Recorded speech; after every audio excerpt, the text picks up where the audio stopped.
Hello guys! Good afternoon for today's reels. Ayan, bumili ako ng 2 kilo ng rambutan dito sa amin. Alam nyo ba kung magkano? It's just only 15 pesos per kilo.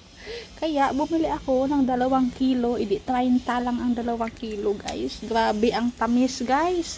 So sobrang tamis niya guys, ayan nilanggam.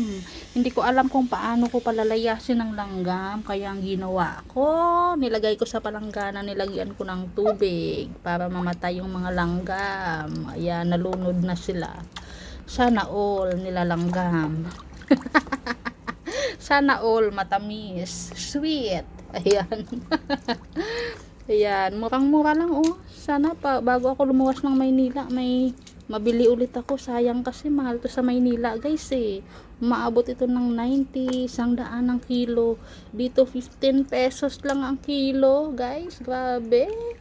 Yan lang po for today's video. Maraming salamat. God bless everyone.